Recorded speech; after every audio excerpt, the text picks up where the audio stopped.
Welcome to the Free Agent Real Estate Investing Podcast. I'm your host, Stratton Brown. And I'm Michael Butler. Thank you guys for tuning in.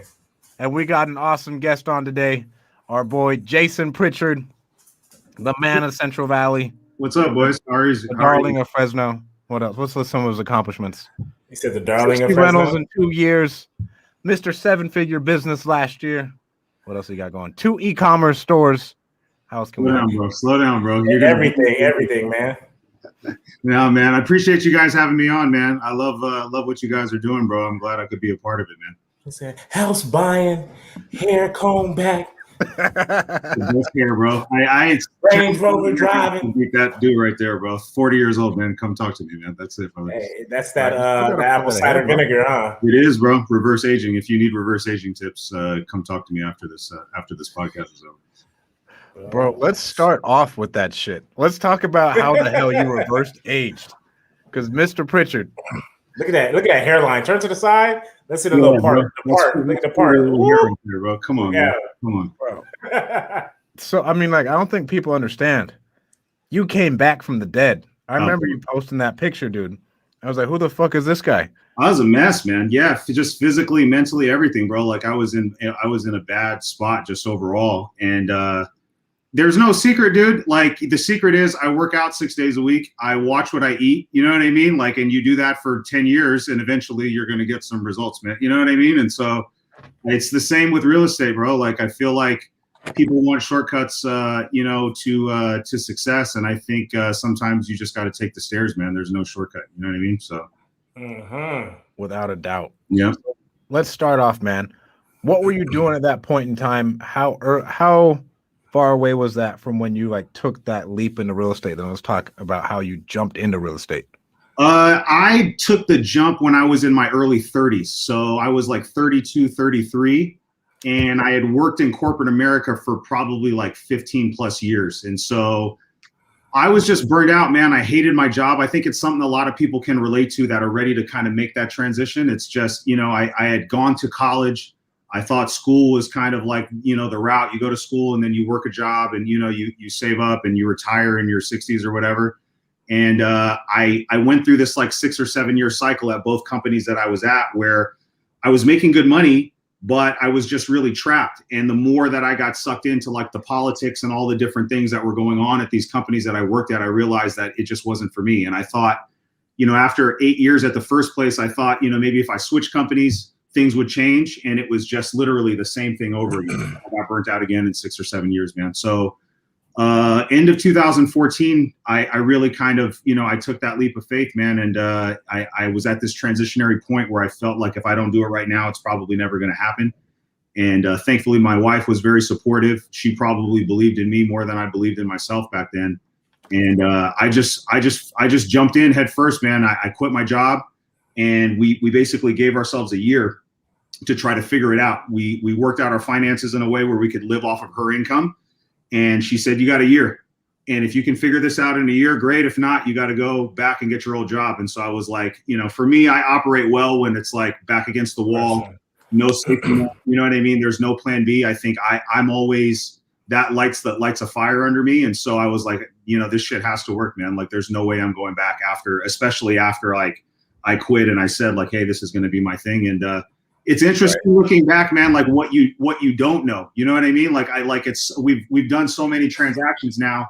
I think back to like the first few houses that we did, man. And I just navigated and steered past like so many pitfalls. It's crazy, man. And I think it's just taking that first step, bro. You got to believe in yourself, take the first step and just trust and have faith that things will work out if you just stick to the program. So I know we've talked before and, so I don't know if that's the one you want to give when we talk about kind of like a turning point.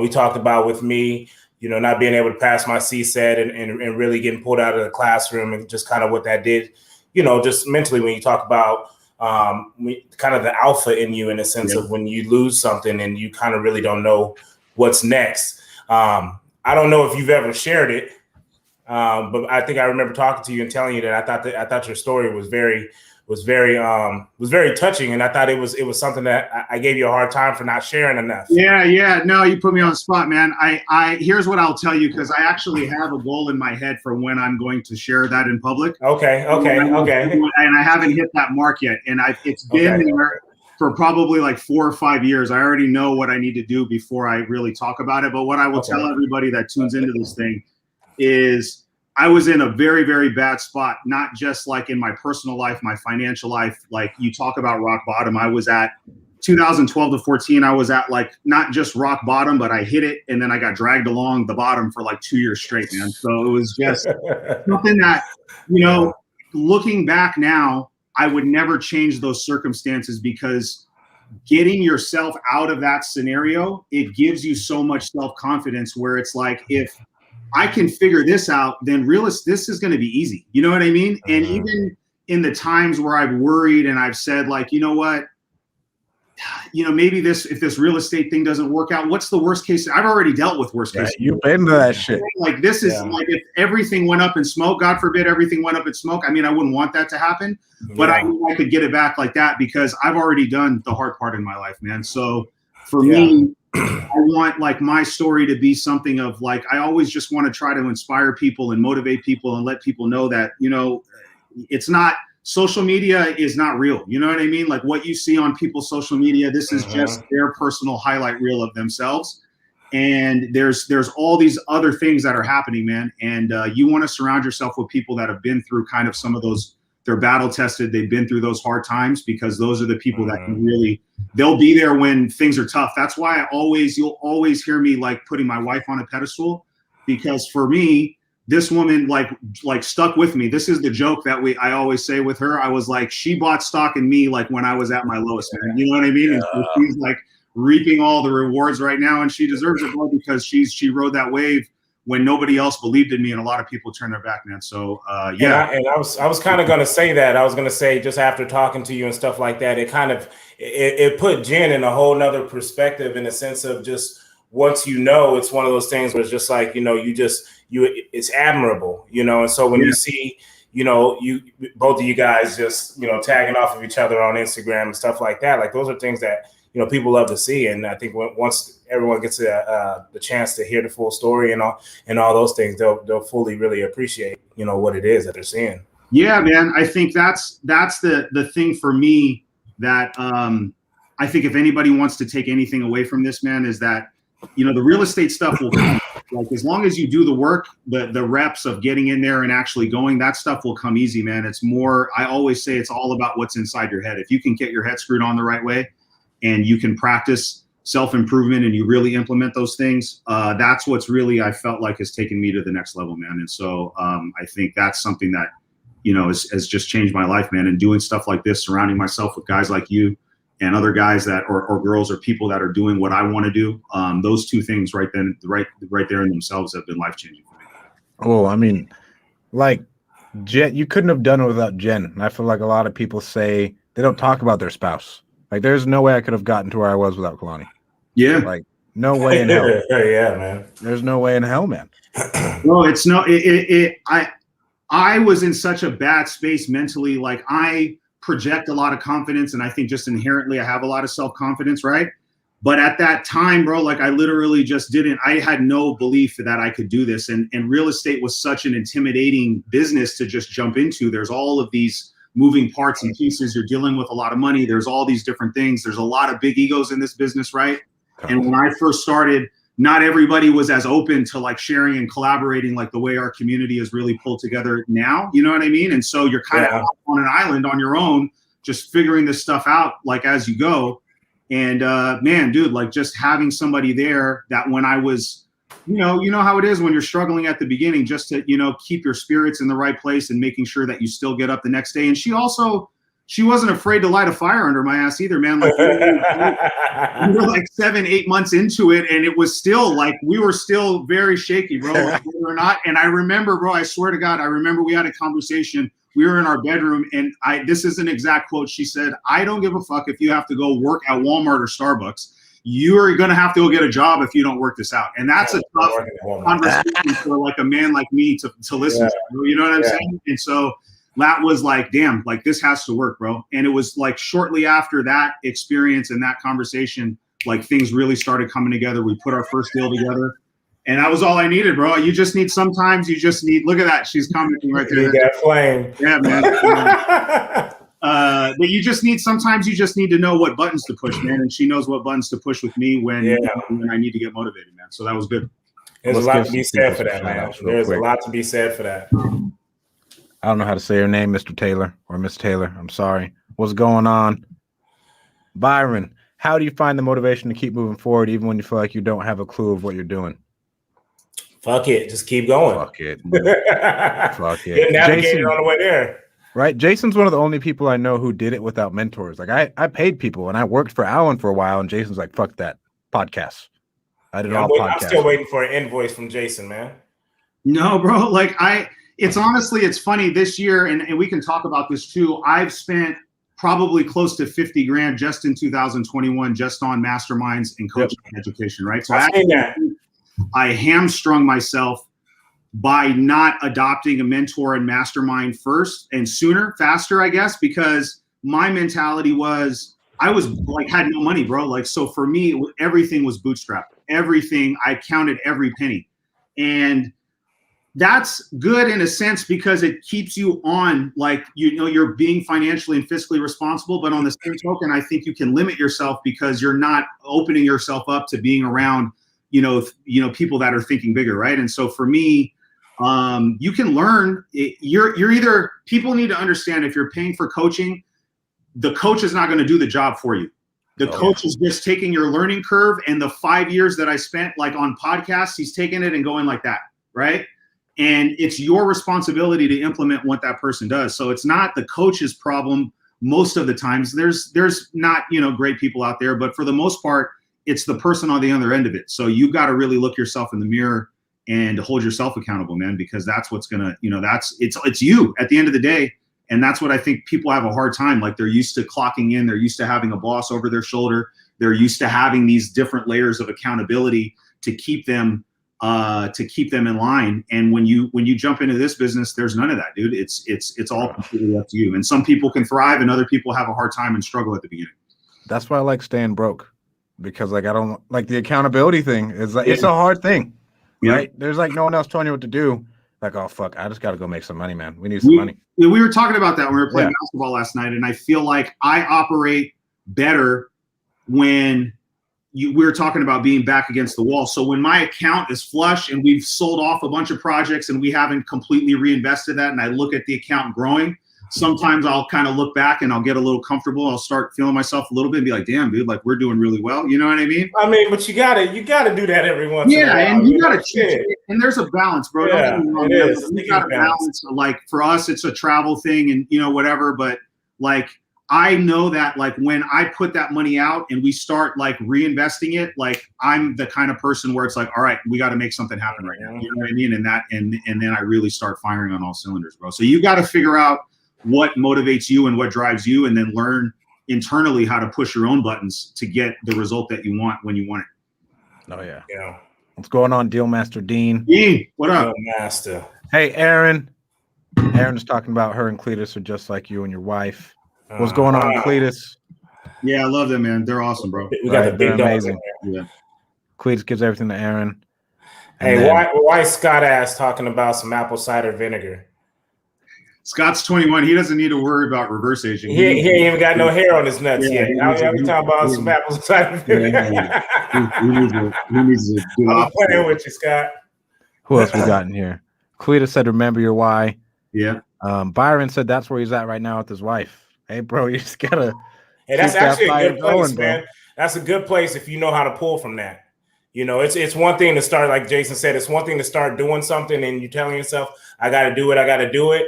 But with Jen with the flames and stuff, like, right. Sometimes it takes that moment for you to really be like, this is what I said I was going to do. Mm-hmm. Now you got to start going above and beyond, because obviously what you're doing at this point ain't working. Yeah. And I mean, who are you when the lights come on? Like, you're going to piss the bed or you're going to get out of bed and keep going? It's Like, it. that's really what you got to start thinking about. And they say pressure either bursts pipes or creates diamonds, right? Yeah, that's right, man. Yep. What's going on, Bo? Jose says you're the GOAT. Jose, what's up, bro? Kathy Rodriguez says thank you so much for the great advice. You're welcome, Kathy. Let's get a shout out for Jason's Mexico tan. We're soon, Pablo, in like 2 weeks, man. You don't get a tan like that here in Fresno. You only get a tan like that in Mexico. We try to stay tan 24/7, bro. That's the thing. So we talk about goals, bro, and balance, man. Like Jen and I set the goal of 3 years ago. When I used to work my corporate jobs, we would take one trip a year, and I would like build up and like get like super excited to go take that trip. And our marriage and our like everything was good when we were traveling. We always knew that was when we were in our best spot. And then 3 years ago, I was around this dude. His name was Ryan. He's an investor from Sacramento. And he goes, you know what? My wife and I are going to set a goal to travel once a quarter. And I said, dude, that would be really cool if we could do that. And so Jim and I talked about it. And I was like, let's just do that. And so we've been doing that for like almost 3 years. And then this year, I said, well, why don't we if 4 times a year, why don't we do it 12 times? You know what I mean? And it's like, let's just try. Like, you know what I'm saying? And so we've been doing that, man. And I feel like you can build, the cool thing about this is you can build a business around what works for your life. Right. And I think, I think everybody's kind of doing that in their own way, man. You've got to figure out what makes you happy and then have your business feed into that. Talk about how you use all your points from your credit cards. So like you make all your shit free. And I'll give kudos to Jen again. Back even before I was even doing real estate, she was always having us take our personal expenses and put it on credit card so we could rack up points. So it was like, anything that we would normally buy and pay cash for. So gas, groceries, anything that we could auto bill on insurance that we would just pay in full every month. And, over time, we would accumulate enough points where we could stay at a hotel for a week or something. And then when we got into the real estate business, we just took that same model and applied it towards all of the purchases that we have with the business, bro. So like, I think my spend at Home Depot the last year was like 300 or 350,000 or something like that. And so that's just at Home Depot, right? So we're going to spend that money no matter what. And the key is you have to pay your statement balance in full every month. So we don't carry any balance. No, we don't carry any personal credit card balances. We don't carry any business credit card balances. Every month, the statement balance gets paid in full. But we rack up, I'd say probably 80 to 100,000 points every single month. And so like I haven't paid for a hotel in, I couldn't tell you how long, bro. You know what I mean? Like we always get discounted flights. And so, it's a cool way. If travel's not your thing, you can do cash back. Business partner of mine, Brandon, we do cash back on all our business, our partnership projects and stuff. And we just split the cash and just use that to pay down bills and stuff. So there's a lot of different ways to leverage and game that type of stuff to like maximize these things that you want to do. I want to talk to you about what you did before you got into real estate. And now you told me like, bro, these houses ain't shit. I used to have to sell people education. He was like, that shit was tough. Dude, like that's what like honestly, the first company that I worked for was a technology retailer, and I did outside business to business sales for technology. So we would go to like school districts and local businesses and sell them whatever, like computers and different stuff like that. So I was in our cubicles when I was 21, cold calling our accounts and going on sales calls and pitching these packages and stuff. And so I kind of honed my skills doing that. And I realized at an early age, I was very good at that. And I moved into management pretty quickly. And I was like 22, making like over 100 grand. And, I had a lot of really bad like financial habits back then. So I was spending that money as fast as it was coming in. But I had developed the skills in order to sell and be good at sales and sales management and just communication. And then I went to a private school and I was a recruiter for a private school. And we were selling online education. So like associates and bachelor's degrees. And those things cost when I was doing it, this was 2006, 7, 8. It was $90,000 almost and we were doing that all over the phone. So like going and talking to people about selling houses, bro, like that's so much easier for me than what I was doing. And I think that was just learning and being good at sales was what really gave me a leg up, I think, from other people that are coming from just a different type of career path. Yep. Because once I realized like, okay, this is the same thing I've been doing for 15 years. We're just speaking like a little bit of a different language. all my old sales instincts kicked in. And I was like, this is easy. This is just a numbers game. I just got to make my calls. I got to go on my appointments. Eventually we'll start closing deals. And then you start to build your confidence slowly, and then you start to get some momentum, and then you're out, you know, you're off to the races, bro, and it starts moving pretty quick. All right. And so what's the best like sales course or anything you've learned throughout your years? So when the companies I worked with, their training was push you immediately in the deep end, and it was sink or swim. You know what I mean? And it was like really like boiler room atmospheres, bro. Like it's honestly like it was like not like Wolf of Wall Street crazy, but it was kind of like boys club, frat house type stuff, bro, where it was a lot of testosterone, and we're on the phone and everybody's making money, and it was like everybody was charged up. We would go work hard and go party hard afterwards, that type of stuff. And you either sink or swim in that type of thing, right? Because you're around a lot of guys that are like talking about alpha guys, bro. Everybody was like that, right? And so, you know, you just learn, like you're either going to learn or you're going to kind of get hazed out of the. Yeah, you're going to get pushed out. Like, that's why I think turnover is so high just in sales in general, because there's not like real training in a culture, a positive culture. It's very much a cutthroat. Like you're either going to make it and you're going to be a top performer or you're shit. And that's it. Like one or two. Yeah. Right, there's no middle ground, bro. Middle ground, bro. There's no room for you to be just average, bro. Average. You're either really good or you're just going to wash out really quick, man. And I actually had my son when I was really young. I was like 19 when he was born. So I had another layer of motivation there because I had a big chip on my shoulder, man, because a lot of people even then were like counting me out. Like, you're like, oh, man, you had a baby, like blah, blah, blah. You know, you're just yada, yada. And I was like, dude, there's no way, man. And so I really had to take things seriously.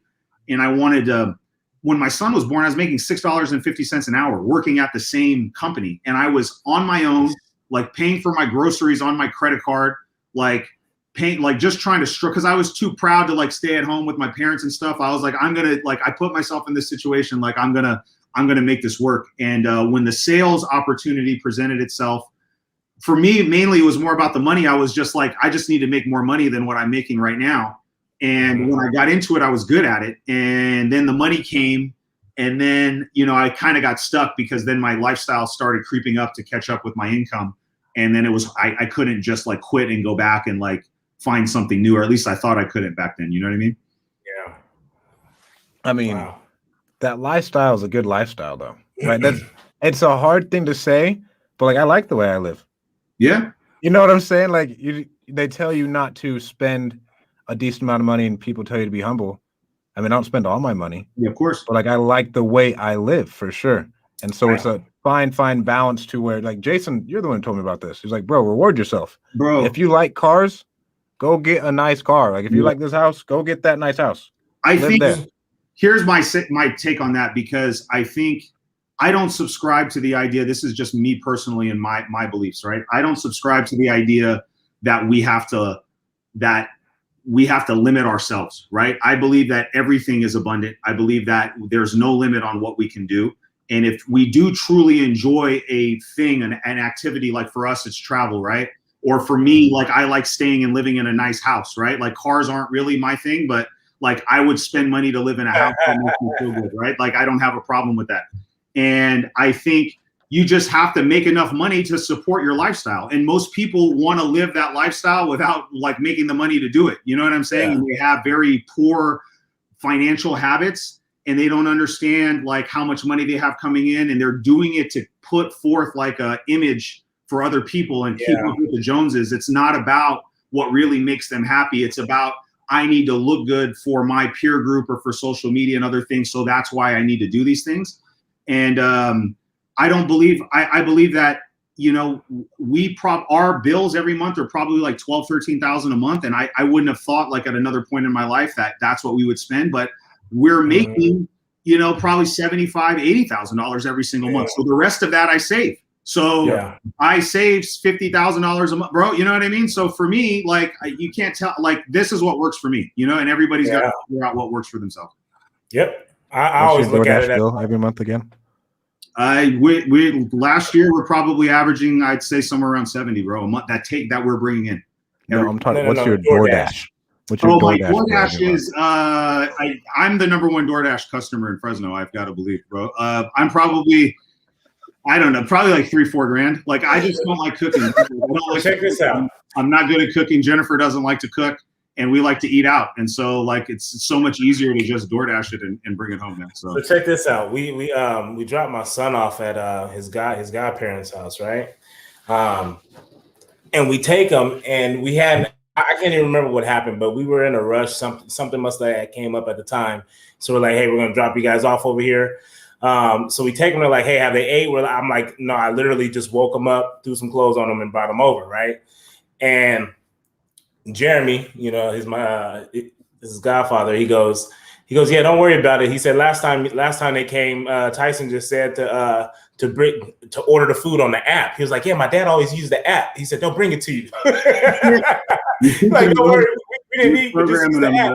My dad finds it on the app. They'll bring it right to the door. Yeah, that's it, bro. It's good. You got to expose them to that type of stuff, though, man. Because think about how we were raised and the way that we thought about money or just different things, right? Yeah. And I do genuinely believe that it's our responsibility to program our kids in a different way so that they know that, you know, my parents, it wasn't because of a bad thing. That's just all that they knew. You know what I mean? So I was taught that you have to go down this one path without being exposed to like these other options that are out there in life, man. And I just had to figure it out on my own, you know? And I think most people don't realize subconsciously we have all of this programming that's been implanted in us since we were babies, bro. And a lot of our thought processes come from our friends or our family or people that, you know, that have planted these thoughts and ideas. And we've got to really work on thinking about what's important to us and reprogramming the way that we think to achieve the results that we want in our life based off what's important to us, man. So that's programming is huge. Let's talk about, I swear to God, you read The Science of Getting Rich probably every day, bro. Every day. So the cool thing I like about that book and what I find with reading is people, and I've been guilty of this too, so I'm not saying anything bad, but I think there's serial readers, right? Like we constantly jump from topic to topic, and I need to read 52 books, so I need to read a book a week, and they're not condensed on one specific issue, right? And I feel like talking about that reprogramming of the way that we think, our brain loves repetition. And at our ages, the way that we do that is we have to be constantly feeding the same message in there, right? And so what I love about The Science of Getting Rich is it's a short read. The chapters are 8 to 10 pages. And for the last year plus, every morning as part of my morning routine, that's my regular reading material. And it only takes me 5-10 minutes to read the chapter. And then I go through and I highlight with different highlighters every single time that I go through different things that I pick up that I missed the time before. And instead of just jumping from one book is real estate, one book's wealth accumulation, one book is mindset, one book is how to run and manage a business, one book is leadership, and you're so scattered, I think I've performed better when I say I want to like this last year was I want to make $1 million. I want to accumulate wealth. I want these type things, and everything that I'm putting into my brain ties back to that idea. And so even if we're reading the same thing over and over again, we need that so our brain can pick up, I feel like, the things that we missed the first time. Because if you're like me, bro, like I don't absorb everything. Sometimes I'll read like 10 pages and I'll be like, what the hell did I just read? Yeah, because our minds are so, we've got so much stimulus from all these different things, it can be hard to focus and get our minds to quiet down. So that's why I like the idea of going back and focusing heavy on one subject and going through books multiple times to try to like really squeeze all the juice out of it.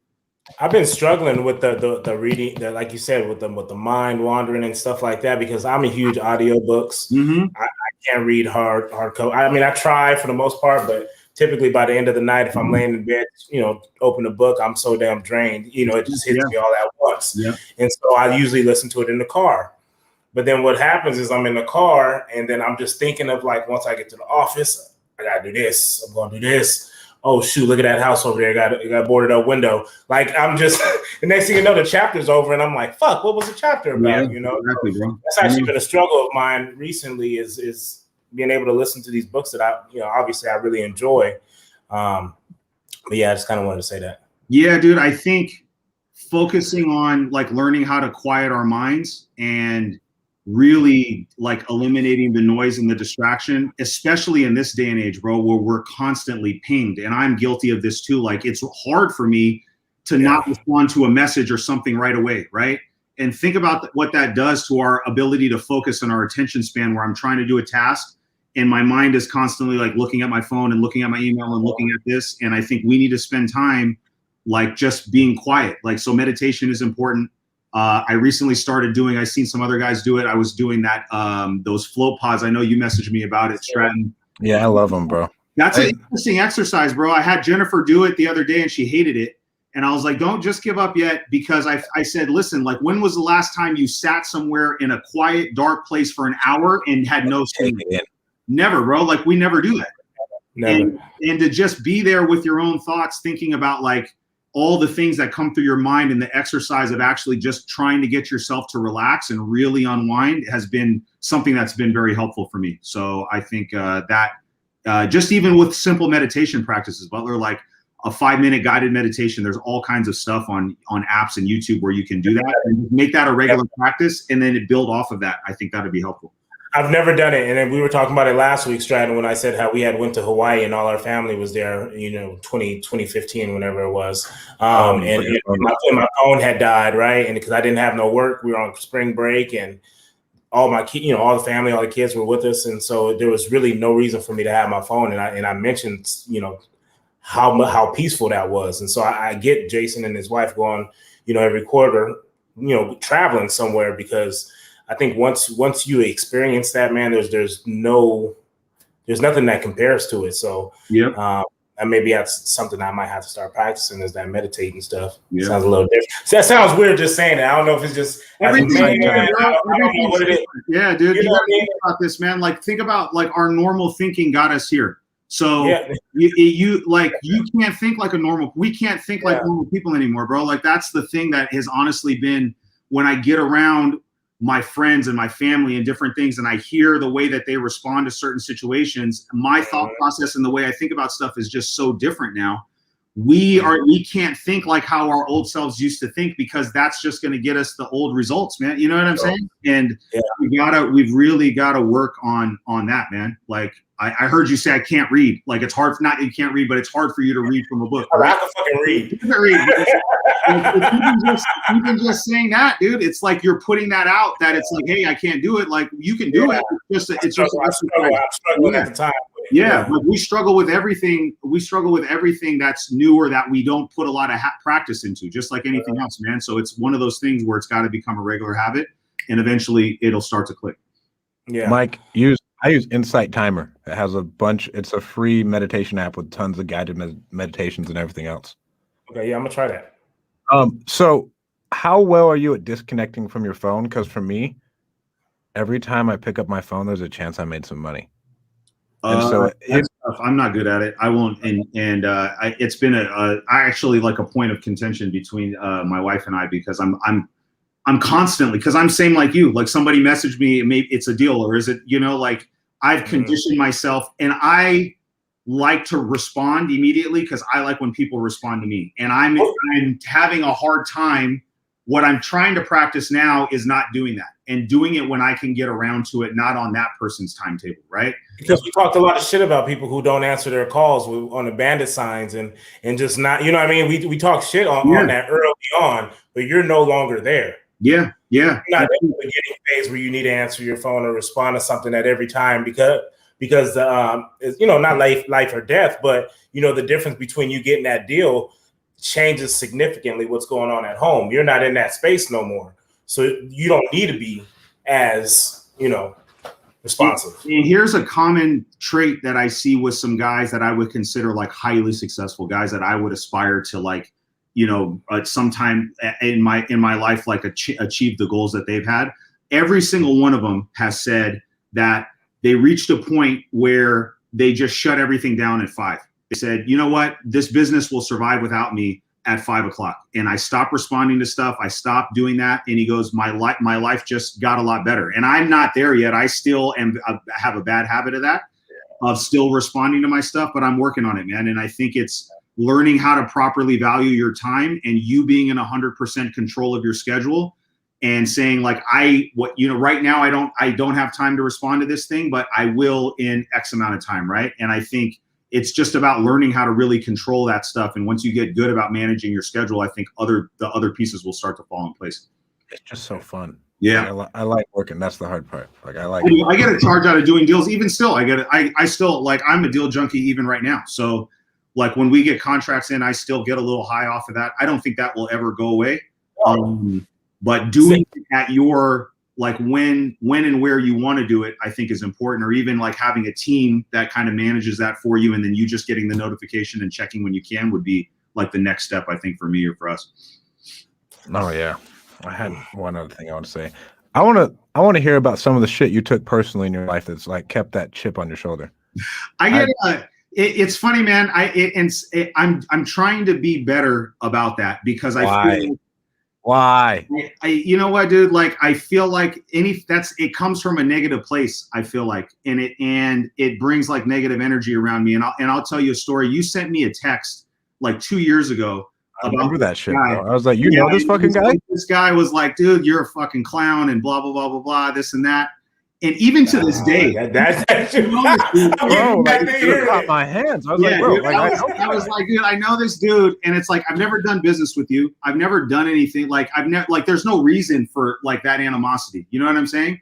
And so, like, stuff like that, like, really puts a chip on my shoulder, because I'm like, all right, that's it. I keep all these receipts. I keep them. Like, mentally in my brain, I keep all of that stuff. I'm about to say, damn, you got. and if I need, like, I know that if I need to, like, press a button in myself to fire me up, like, I can just go back mentally to that place and charge me up. So I've used that as a way to motivate me when I need it, but it's not sustainable, and I don't think it's healthy, bro. Like, I feel like you're better off trying to do it from a place where there's just, you're not doing it to prove something to somebody else, right? Or to spike a ball in somebody's face. But it feels good. I'm not gonna lie, I still like it. It feels good. You know what I mean? So I still struggle with that, man. So yeah, I may not be the guy to figure that out. But that instance is something that I think about all the time.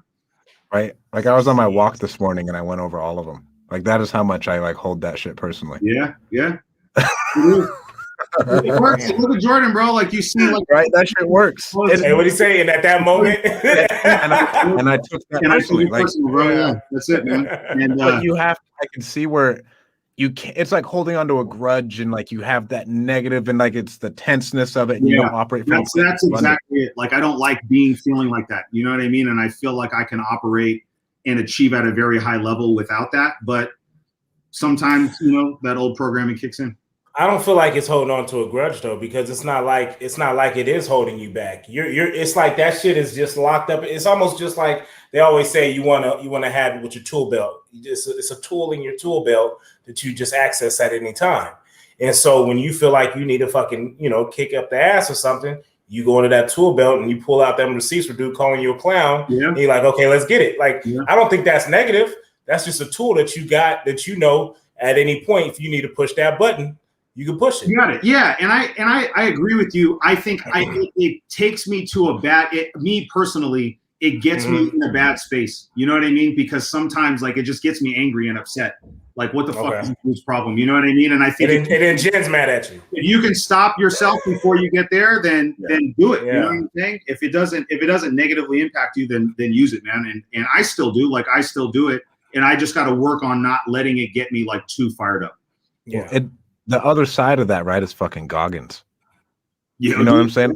Like, that is the extreme of it. To like, whoa, like, how do you operate with so much anger and so much intensity all the time? Yeah. I'm too. I sometimes I can be too intense, so that's why I need to kind of take the edge off with some of this stuff, And for me, I don't just walk through the front door of my house and things switch off and now I'm just normal, right? And so that can create, like, talking about why the tenseness can create issues for me, because I can just be in that space mentally, and then I walk home and I'm like, you know what I mean? Yeah. And my wife and my kids. What the fuck is this? It's like, what the hell is going on here? You know what I'm saying? So, like, it's more about that type of stuff, man. Yeah. I don't want that to, like, create, like, collateral damage in my personal life, man. So I think, it's a work in progress, man. But who the fuck didn't do these dishes? Well, let's switch it up, because I had a question. You want to go ahead and go through some of those real quick? I was gonna hit some of these real quick. Yeah, all right.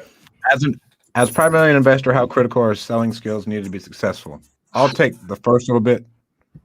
It's a must, at least in business. I agree. You have your interpersonal communication skills. That like the thing that I'm best at, honestly, like what I'm great at is I can communicate with people at all ends of the spectrum and everywhere in between, right? And in this business, that's crucial because you're going to talk to sellers that are a lot of times they're in bad life circumstances, man. They're dealing with like tough situations, and you've got to be able to go in there and navigate that and practice empathy and be able to build rapport and kind of help navigate them through that. And then you got to go directly do a meeting with a private lender or talk about raising $1 million to fund your projects. Then you got to go to one of your flips and talk to your contractors and manage that, right?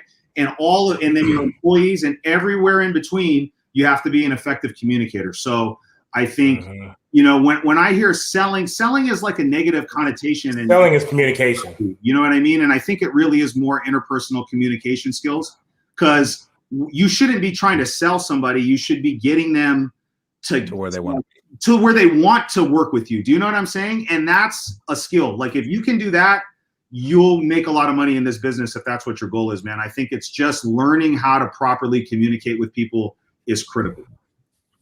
What's going on, Ray? Ray, what's up, bro? We hope it's Ray. What's up?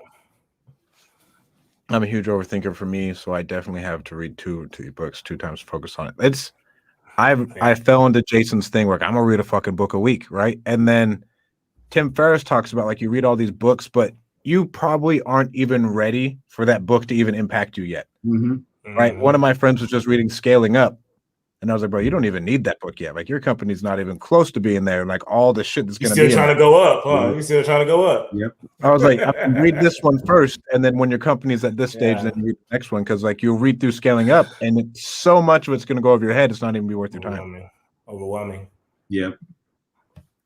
I started listening to The Strangest Secret by Earl Nightingale every day because of you. Thanks, JP. Hell yeah. Bro, that YouTube recording, I used to ride my bike to the gym back when I was going through my rock bottom phase. And that's when I got like turned on to YouTube and like motivational stuff. I know Butler, we've talked about like Eric Thomas and who's my other guy? Damn, I forgot his name. His name is escaping me right now. But I would listen to these recordings. I created this playlist, and one of them was The Strangest Secret by Earl Nightingale. And it talks about just how our brain, everything starts with the mindset. And if you plant good things into your brain, it talks about your brain being like a field.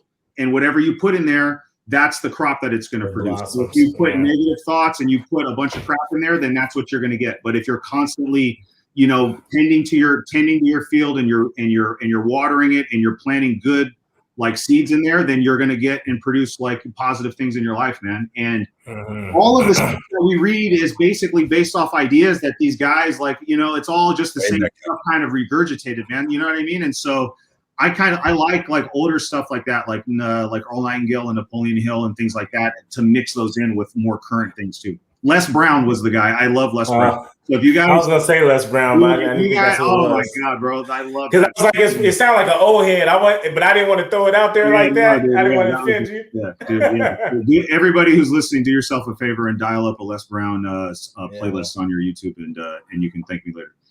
Bob Proctor, Alan. Shout out Alan. Oh, dude, yeah, dude, I love Proctor too, man.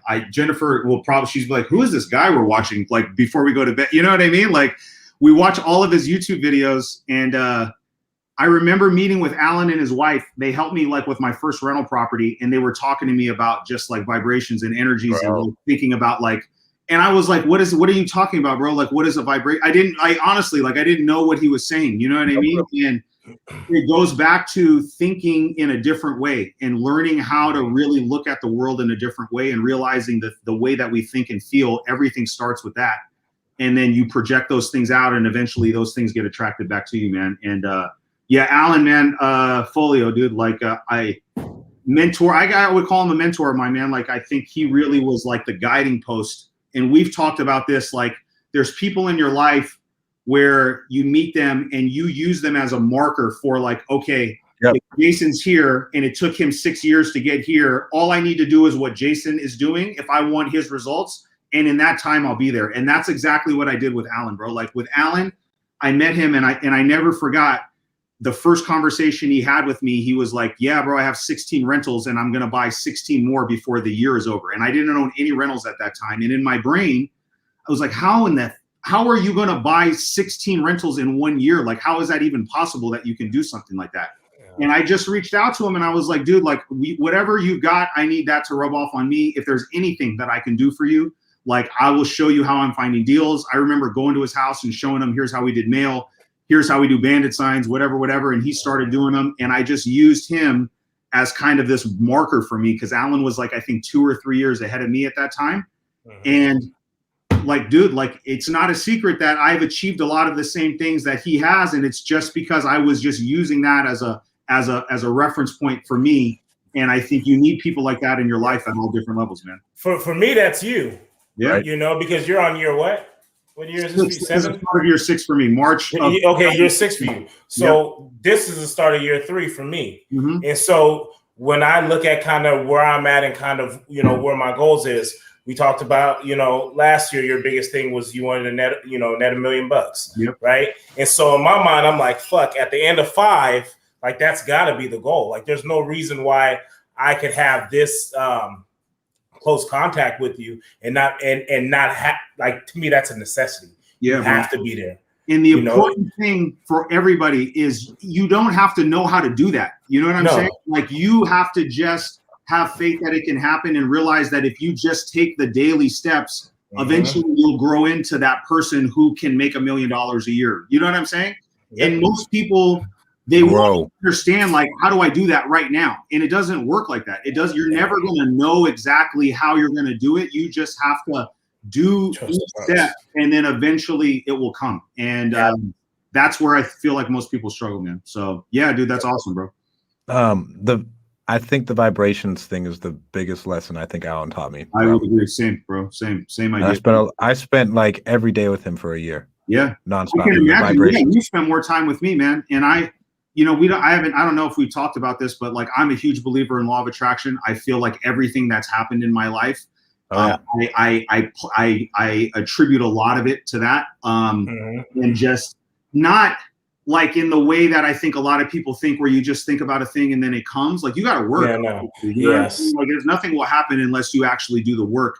But if you're constantly in a place of fear and like self-doubt and worry, like, oh man, I'm never going to do this, and with my luck, this thing's never going to happen, then that shit's never going to happen. You know what I'm saying? Like you have to be confident first and believe that you can do it and operate from a place of like 100% certainty that this thing is going to happen, and then start taking the action, and then it'll come. And that's really hard at the beginning, dude, because I was about to ask, how do you get there? Head dude is telling you different, and your buddies are like, nah, dude, you can't do that shit, man. Or like your spouse isn't supportive, or your parents aren't supportive, or they're like, no, be safe. Like, why don't we stick in this same lane over here where everybody knows that? You don't want to get outside, too far outside of the box. And it's harder at the beginning, and I see why a lot of people struggle. For me, I already know that I can do whatever I set my mind to. So now when things start happening really fast in my life, it's because I've already, like, I don't have a confidence issue. You know that when I set a goal, it's done. So then I just have to like do all the things to get there. How did you build that confidence? Just through honestly, it's the process of doing the work every single day and failing, getting up, failing, moving, progressing a little bit, failing again, getting up a little bit. You knock the dust off yourself, and then eventually you get there. You hit the goal and you're like, shit, that wasn't as hard as I thought it was going to be, right? Now, how do I do 2 deals at the same time, right? How do I do this, right? And how do I blah, blah, blah, blah, blah? And I always used to look at guys like and be like, damn, how are you doing that? Like, how are these guys doing that? You know what I mean? And then I would get around them and I'd be like, well, shit, this guy's not any smarter than, like, good for them. I'm not taking anything away from that person. Yeah. It's like, well, dude, if this guy can do it or this girl can do it, I know I can do it. It's just, now I just got to do it. And you get the confidence by you have to have a big target. And then you kind of have these like mini targets as you go along the way. And I feel like it's the act of achieving those goals that you're doing while you're on the path. It gave me the boost that I needed. And then you hit that big goal and you're like, oh, dude, like now, like, all right, let's shoot for the stars now. You know what I'm saying? And so like, I think that for me is what it was, man. You have to really be specific and very clear and precise about what it is that you want to do. come up with a plan on how to do it, and then execute it every day. And don't worry about what happened yesterday.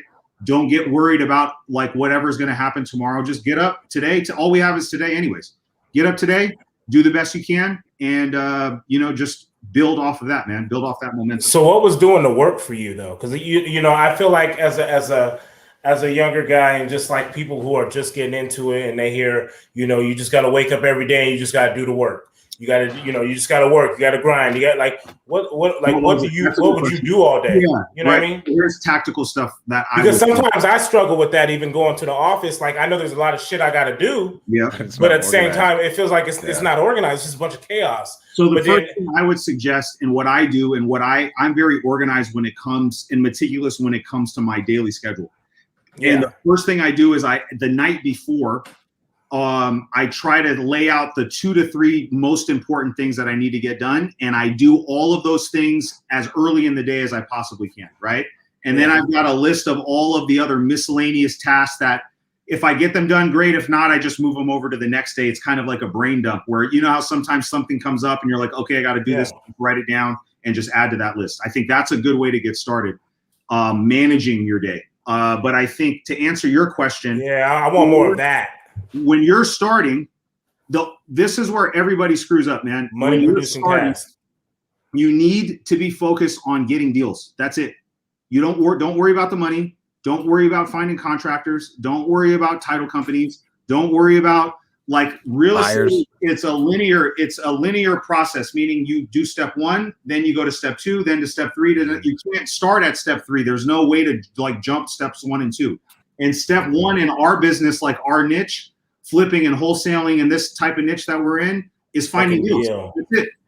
If you can find deals, you can literally make it however much money you want to make, as long as you can get good at it and you can replicate it. And most people are so scattered, like you were saying, dude. Like one day they're learning about mail, and then the next day they're building their website, and then they're doing something else, and then they get back and now they want to learn about cold calling, and then they're learning about creative financing. And there's almost too much information that's out there right now, man. And you gotta, you either gonna send somebody some mail, you're gonna pick up the phone and call them, you're gonna send them a text message, or you're gonna knock on the door. And that's really the 4 main ways that you engage sellers in our market for like what we're doing right now. That's it. And you pick one of those 4 things and you stick with that until you get the proof of concept and you get the result that you're wanting, which is a deal that you monetize, right? Mm-hmm. So for most people, I think it's either calling or texting. I started with mail. So all I did every day was learn about direct mail. And honestly, it was like how to mail merge and where do I even get a list from? So I was I'm on that right now, and this shit's driving me nuts. Dude, and that's the thing. You're asking about the work, right?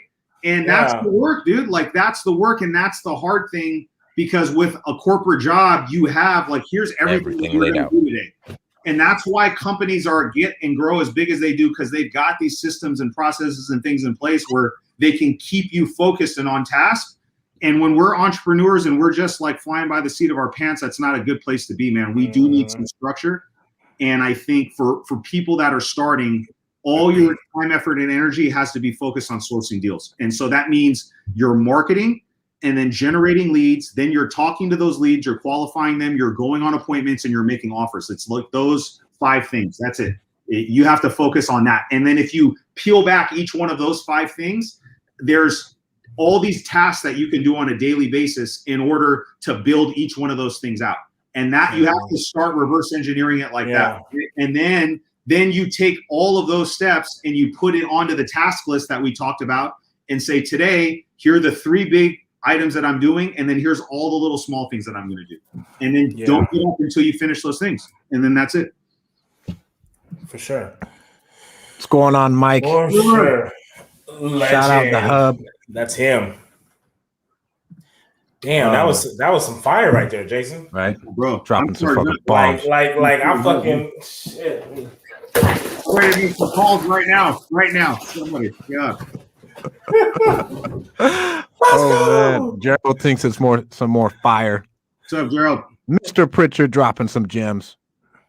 Damn, we just got more and more Pritchard magic. And so I'm going to kind of tie in kind of what you were saying, Jace, though, because I recently had fell into kind of a scatterbrain in a sense of just marketing, Mhm. because obviously I had the two forms that was working great for me. The cold calling was, always something that's always been consistent. And then the text messaging. And so obviously I scaled the text messaging start of the year. And as that started scaling, I'm realizing it's not as effective as it was when it was just kind of ineffective. Not ineffective, but when it was kind of just sporadic whenever I would do it. And so at that point, it's like, okay, well, now I'm probably going to lose a marketing channel. And I had already planned to start the direct mail with probate, right? We had talked about that for a while. Mm-hmm. And so I'm starting to feel like the cold calling is the part that's starting to fall behind. And so now it's just like I'm having to refocus back onto the cold calling and going ahead and just digging deeper into that. Yeah, dude, I feel like one of the things that I've realized is that these things, they have their peaks and valleys, right? Yeah. Mail is one of the staples that I have never not mailed, like literally from the beginning. That's one that, like I've started and stopped bandit signs. I've done like calling. I've tried pay-per-click. I've tried SEO. Mail has always been a staple for me. But you will see, and I think you guys are seeing it now. It's interesting to hear you guys mention, like, man, these things that used to produce, they're not producing like I'm used to. Yeah. Right? Now I've got to make a decision as a business owner. Do I keep throwing money at this, or do I switch up and do I take this money and reinvest it into something else? And I think one of the things that's always helped me is that even now, like 50+% of the deals I get are just from referrals. They're from doing stuff like what we're doing right now, being a resource to the community.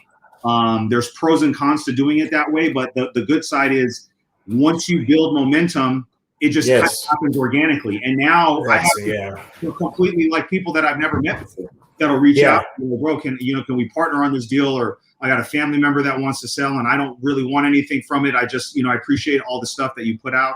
Or just real estate agents, different people, you know what I mean? And so that's another thing that I feel like a lot of investors that are heavy on the direct to seller marketing, because you're at the mercy of, like texting, for example. We were talking about that today, like you're at the mercy of these carriers, you know what I mean? Yeah, if they're going to deliver it or not. If they switch it up, like nobody has enough money to go like change AT&T's business model, bro. Like they are that are basically calling the shot. Yeah, and but even the referral thing that's actually picked up this year for me, which is in a way I don't even know how to handle that one. Like like you're just like a lot of 50% of your business referrals. Well, that's a scary thing because it's kind of hard to track that. It is, so you're like, oh man, I'm killing it, but you're like, shit. Well, why? How am I killing it? Like you know, like it's one of those things that is kind of scary because just like at some point, referrals can just stop. Yeah, it's not this as scalable as direct to seller marketing, and I want it's not like one of those things where it's like, okay, if we spend X, we get Y, right? So if we just ratchet up X a little bit, then Y is also going to move the same direction. It doesn't work like that, right? But the flip side of it is it's money. It's deals that typically you don't have to pay any money for. You know what I'm saying? So and they're usually good deals too. Yeah, and they're usually the most money on come from that because they already know there's not 20 other investors that are making offers and driving the price up and making the margins a little bit thinner. It's usually when you get referred by somebody that's a trusted friend, family member, or an advisor, it's very hard for somebody to come in behind you as long as you're doing your job the right way and get the inside track on you, man. And that's like, for me, I've done a great job at really capitalizing on those things and doing the right thing by the sellers, obviously, and just taking care of them. You know what I mean? When somebody refers a seller to me, like I take that shit seriously and I want to make sure we're doing the right thing by the seller and treating them right and making sure that they're happy with the whole situation and that it also makes business sense for me. Well, I mean, we talked about it today, bro. Scalability versus take home. Yep.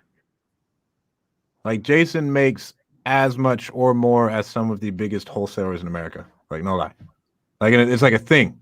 It is, man, and we have talked about that. I've talked about that with some other people, and ultimately it depends on what kind of business that you want. Like, I have realized I don't really think that I really want to be operating where I'm doing 150 deals.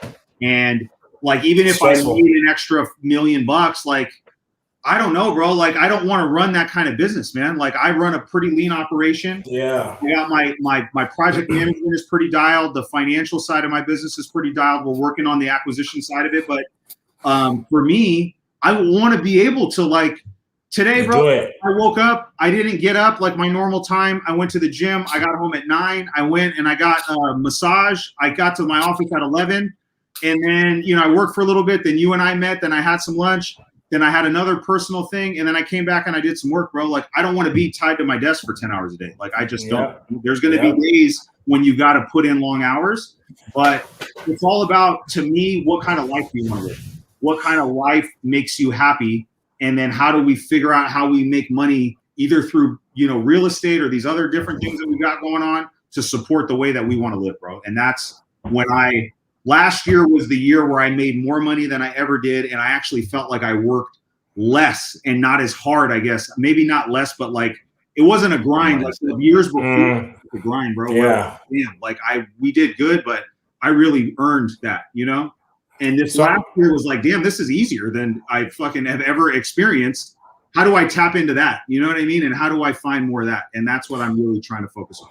So I want to kind of get this in because we just hit an hour, and Bo, I'm going to kind of tie. I'm gonna tie Bo's in with mine right now. And so we mentioned in just the title how you're starting to sell off some of your bad or just some of your worst rentals that you have right now, right?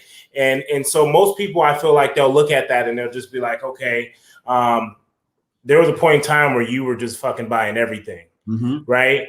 And so people can say like, oh, see, he fucked up. Now he's selling all this stuff. Yeah. But my argument with that would be the fact that you're selling them now isn't because, you know, yes, that they're just, you know, they're bad or they're giving you a hard time, but it's those bad properties allowed you to get to the point where you needed to get 100%. So that you can do that, if that makes sense. 100%. And so my question was, if you did it all over again, do you still do the same track?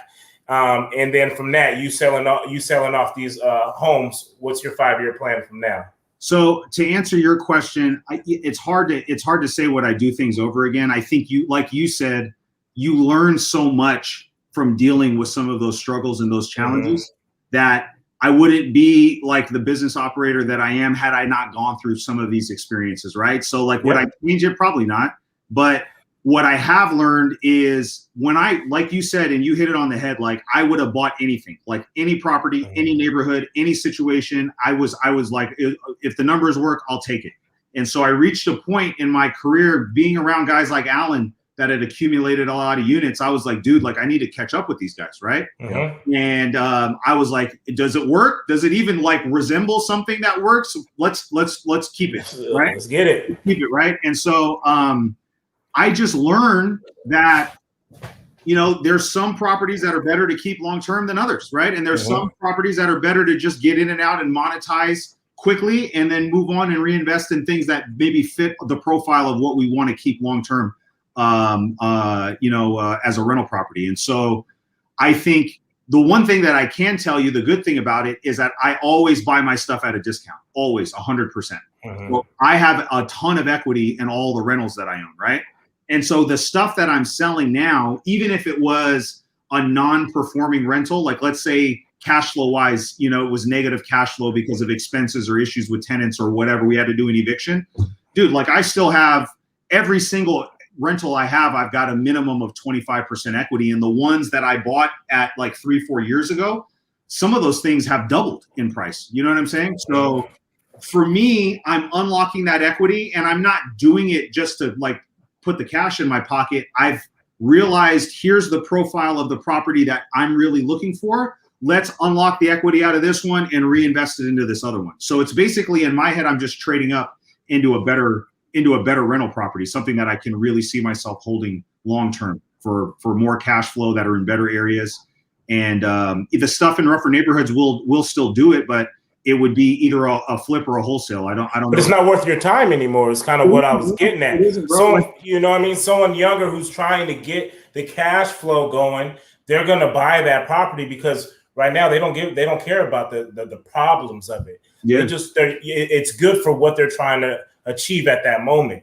And once you get to that moment, or not that moment, once you get to that achievement and you set your sights on something else, now it's time to, check your inventory and clean things out. And this is where I'm trying to go. I got to cut these people out of my life, right? Yeah. Because now I'm moving on to this place. So, bro, once you own 40, 50, 60 units, we're almost 70. We're over 70, I think, right now. And I look at these rentals as I visualize, like if you're in a studio and you have like one of those boards in front of you with all these little knobs and dials and stuff like that. Once you have all of those under ownership, you can just tweak every single one in different ways by either selling them, unlocking them, or refinancing it and bringing the rate down and increasing cash flow, or raising your rent. There's all these different things that we can do that you learn along the way to really maximize the return that you get on them. And that's basically the space that I'm in right now. It's really kind of tweaking and refining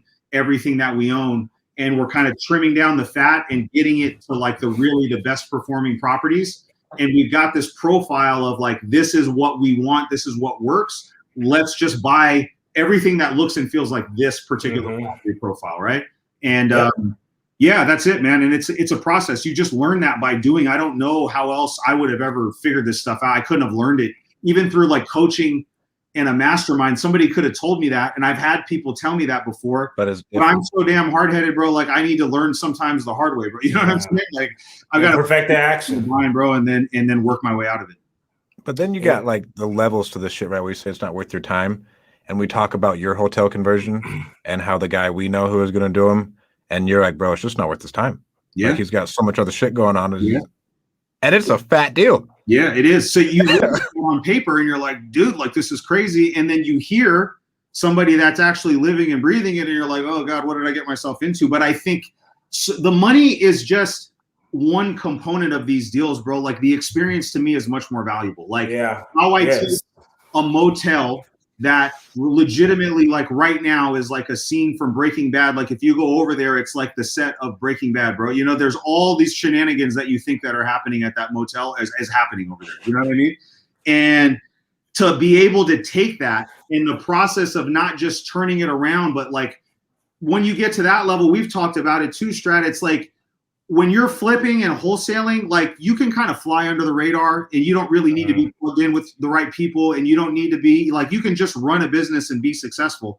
But when you start taking over like properties that have been like all over the news and that are all over the internet, and the mayor's been out there and the politicians have been out there, bro, like you now are operating in a different arena, bro. Like, you know what I'm saying? Like you have to be like blessed by the right people in order to get your project pushed across the finish line. And that to me is a cool experience in and of itself. Like learning how to really be like a player and like being politics, like connected and bro. Yes, dude. It's not a whole nother game. Bro. Yeah, it's not playing chess now. You're playing chess now. It is, bro. Yeah, it is, man. And now it's like, okay, cool. Like now I've got a relationship with so-and-so. You know what I'm saying? And now you really kind of see like, you know, we had Brandon, my business partner on that motel, we had a dinner with the people that were really kind of the ones that were holding the strings when it came to that. And we had a conversation afterwards, and we were like, shit, this is really like how it happens, bro. You know what I mean? Like, think about it. Like, you think it's like some kind of crazy, like formal meeting. And it was really just like some casual dinner, and we were drinking and talking and having a good time. And then we would sprinkle in like 5-minute business conversation about this, and then it would go back to something else. And it was like, dude, it's really interesting to see like how those types of deals kind of get done, at least in that one instance. In that context. Yeah, exactly, man. So Max will always say you just got to get a seat at the table. That's it, bro. That's it. All I'm doing, what I've learned is that as you start climbing the food chain in real estate, you know what I mean? Like I've seen that the people that are here, there's a lot of them that are top of the food chain that started the exact same way that we got started in the business. Literally, man, right? Crazy. The auction, buying houses, flipping houses, and they just didn't stop. They didn't stop leveling up, and they eventually made it all the way to the top of the food chain, man. And I feel like the community here is kind of small, and especially at that level, it's an even smaller, like tight-knit group. And I'm like, why the hell can't I do that? I can do that. I'm smart enough to figure that out. Like, why can't I be one of those people that in 20, 30 years is like a real player at that level? You know what I'm saying? So like that to me is exciting to me. You know what I mean? That like setting like a very long-term How do we do that and operate at the highest level? Like, how do you take River Park out of the dirt and create River Park? You know what I'm saying? You feel me?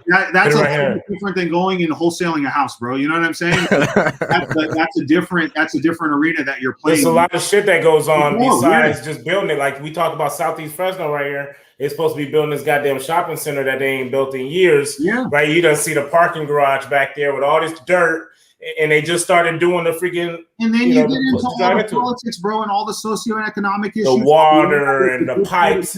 Money gets put up there, and they get that stuff. And why in Southwest Fresno, it's been a pile of dirt for however long it's been a pile. You know what I mean?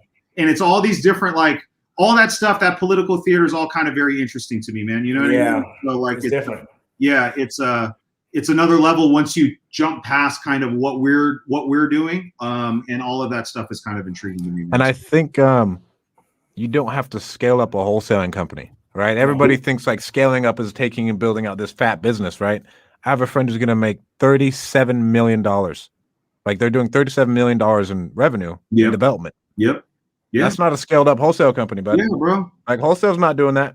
Bro, and flipping and wholesaling, like, it's so small time compared to like what's actually possible, bro. Like compared to your goal is a drop in the bucket, bro. It's a drop in the ocean compared to like these guys that we're talking about that are operating like 5-10 levels ahead of where we're at, right? And so talk about like having a guidepost or a GPS. If you know that, name somebody from out here, right? Started buying at auction and now they're doing X, right? Like, why can't I do that, right? It just takes time. You got to let time and the process play itself out, and you got to be consistent and stick to the program, and eventually it'll happen. Hey, Strat, I come to that realization though when how you was just saying, like with the wholesale business and stuff like that. Like I can almost thank Airbnb for it, you know, in a way, because that had happened so fast that it was almost like you know, the wholesaling part of it is fun. It's good money. It's quick money, but it can produce things that make so much more. Mm-hmm. And so I think once you start seeing it like that, it no longer becomes a business that you have an interest in scaling to this size. Like, I just need that business to make enough money to fund what I'm trying to do over here.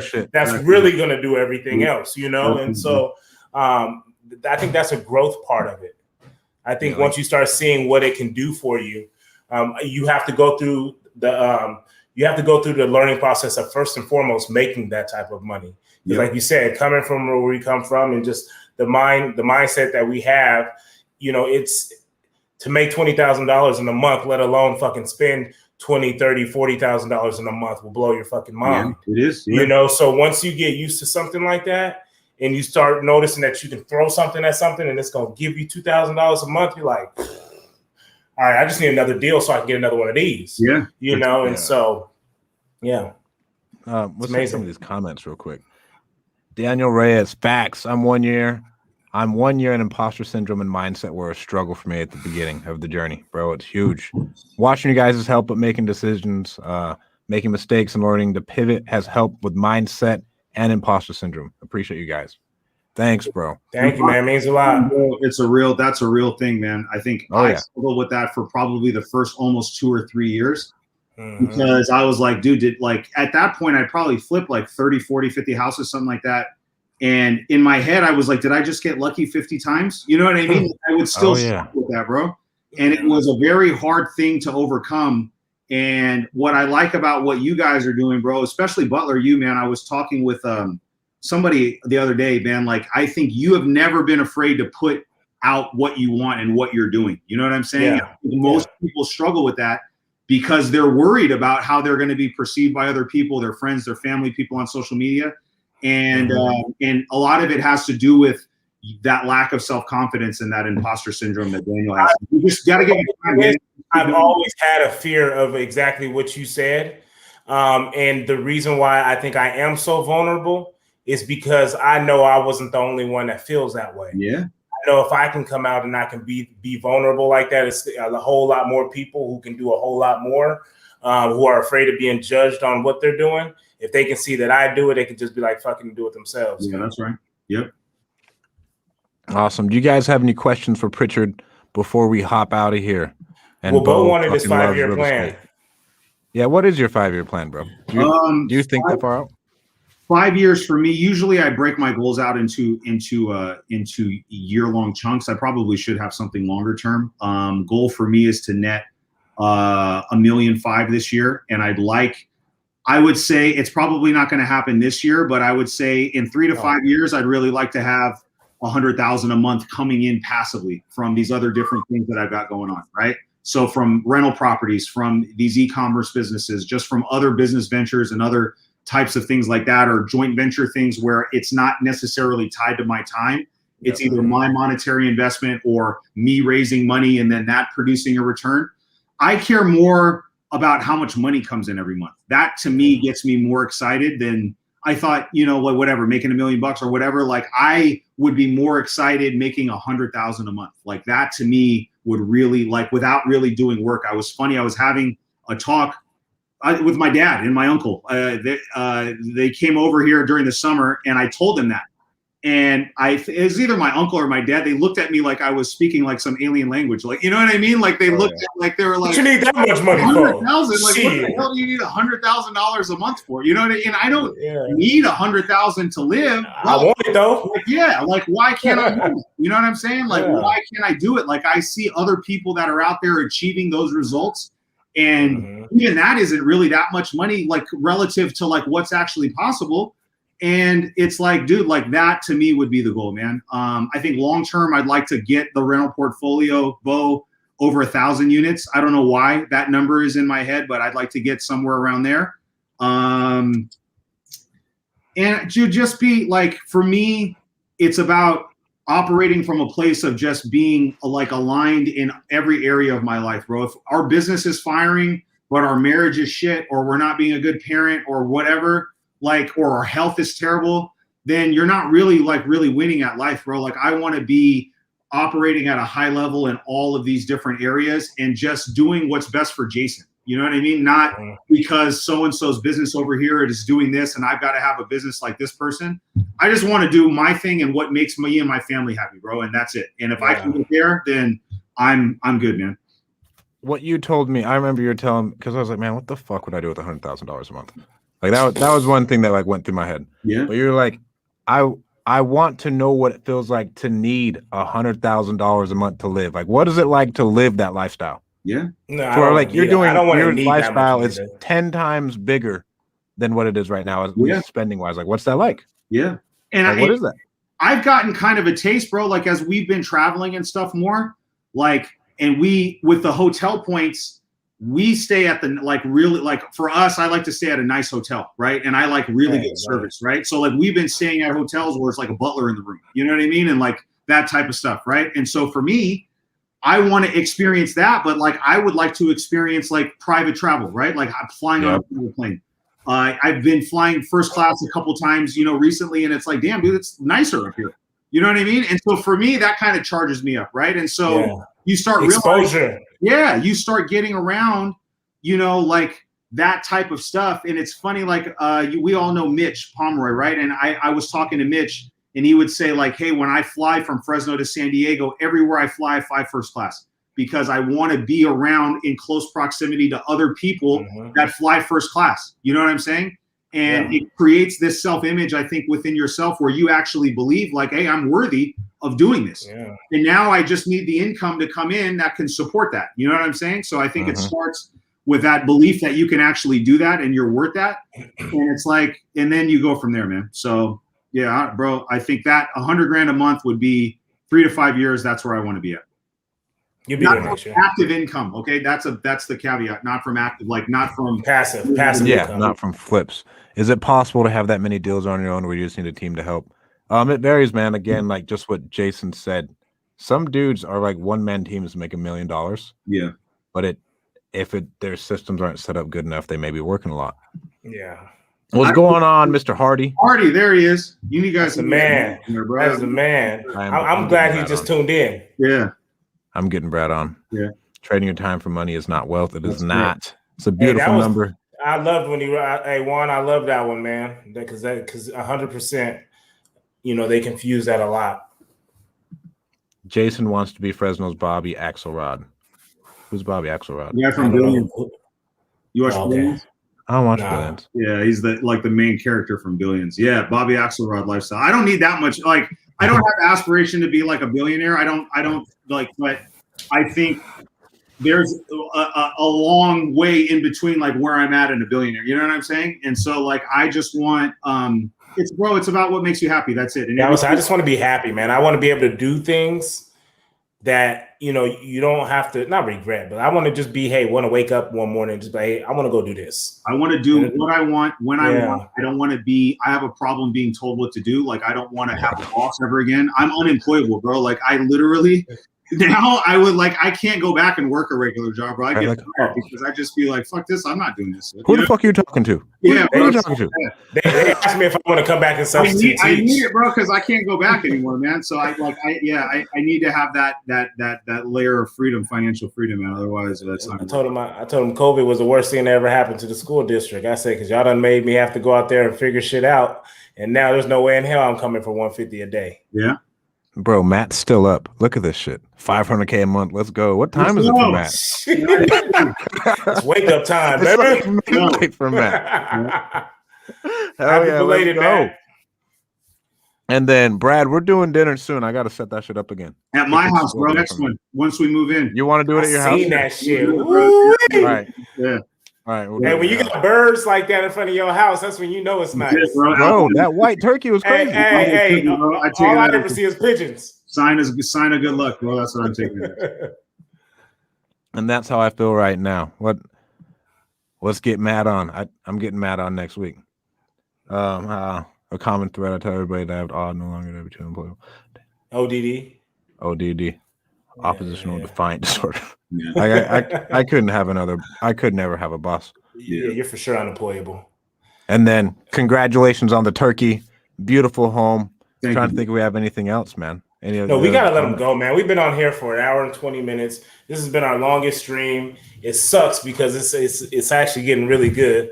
But you know, time or money, right? Time or money. And yeah, dude, let's do it. I'm ready. Let me know when you want to do another one, man. I love doing stuff like this, man. I love giving back to people and just trying to like. It's funny. Juan Ortiz. Like I used to go to middle school with Juan, dude. You know what I mean? And so it's like interesting to see how life comes full circle. I worked with Juan's wife. Yeah, and so yeah, bro, and so it's like it's interesting to see like how him and I have kind of reconnected because of this real estate thing. Like after high school, it was like everybody kind of goes their own separate ways, and then whatever. And so I like that, bro. Like I like having a positive impact on people's lives. Like I said, man, I was in a really, really rough spot. And I can tell if I can come back from that, anybody can like overcome whatever they think they've got going on in their lives, bro. Like I believe that 100%, man. And so if I can help and be a resource, Jennifer found a private chef. I guess we're hiring a private chef. Hey, now. talk to Dean about that. Yeah. Yeah, I Dean think did just get I was talking to Dean. He said he got one because they just had the baby. And he's you know, I had a discussion with my wife about that. We ain't there yet. But it sounds nice. Man, I hate dishes. Yeah. I would pay someone just to do my dishes. That's right. So, all right. Well, thank you so much for coming on, bro. Where can people find out more about you? How can they reach you? Social is the best place, man. I would say Facebook, Instagram, just put my name in and it'll pop up. I'm an open book when it comes to this stuff, man. I have people message me all the time about different things. And if I can answer the question and I can be a resource, I'll do it. You know what I mean? So don't be afraid to reach out and let me know if I can help. Awesome. Let's get the last bit of these comments out. Thanks for the shout out, Matt. Appreciate you guys. that. Everyone loves your new pad, man. Thank you. And then everyone's saying appreciate you. We'll have early May. We'll have another investor dinner at the house, man. Once we get situated in there and get everything going, man. So we'll have everybody over. There we go. Cool. And then we can party at Van Ness. Oh man, I can't wait to see that one. Oh I yeah, can't wait to see the Van Ness, bro. That's just gonna be dope. All right, guys. Thank you so much for tuning in. All right, Have a boys. great day. Thank you. See you guys next week.